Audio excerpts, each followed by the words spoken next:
Students, good morning. Class 7 Hindi second व्याकरण 4th chapter 7th lecture.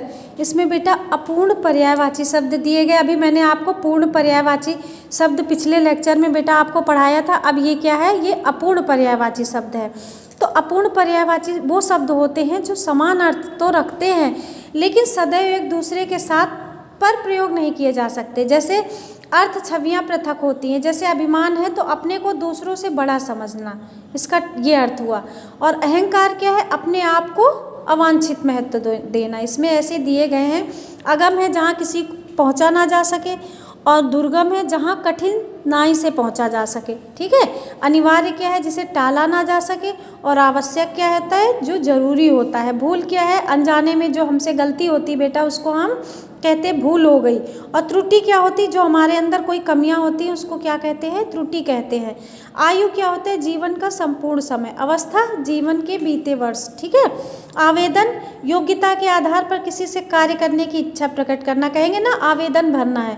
और निवेदन क्या होता है, जब हम रिक्वेस्ट करते हैं किसी से, विनम्रता पूर्वक विचार करते हैं, तो ये क्या होता है बेटा, ये निवेदन होता है। प्रार्थना होता है, जो बड़ों से विनम्र भाव से किसी कार्य की हम इच्छा प्रकट करते हैं तो उसको क्या कहते हैं बेटा, प्रार्थना। ठीक है। आमंत्रण क्या होता है कि शुभ अवसर पर जब बुलाना, वो आमंत्रण होता है। और निमंत्रण क्या होता है, जैसे भोजनाथ के लिए किसी को हम बुलाते हैं तो उसको क्या कहते हैं, उसका निमंत्रण है। ठीक है। उपहार होता है बराबर वालों को जो हम देते हैं। और भेंट किसको दिया जाता है, बड़ों को।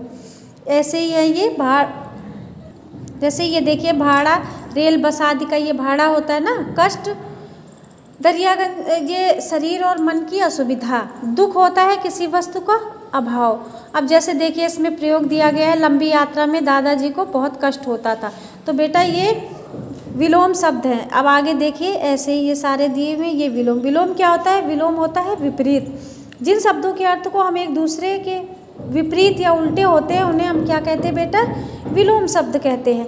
जैसे कुपुत्र का सुपुत्र, खुला का बंद, घर का बाहर, ऊपर का नीचे, टूटना का जोड़ना, अपमान का सम्मान, आस्तिक का नास्तिक, आज़ादी का गुलामी, उचित का अनुचित, सुख का दुख, नगद का उधार। ठीक है।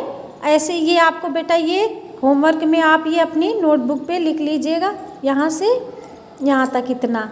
ठीक है। अब आज का ये लेक्चर यहीं फिनिश होता है बेटा। अगला लेक्चर आपको कल पढ़ाया जाएगा। Thank you class.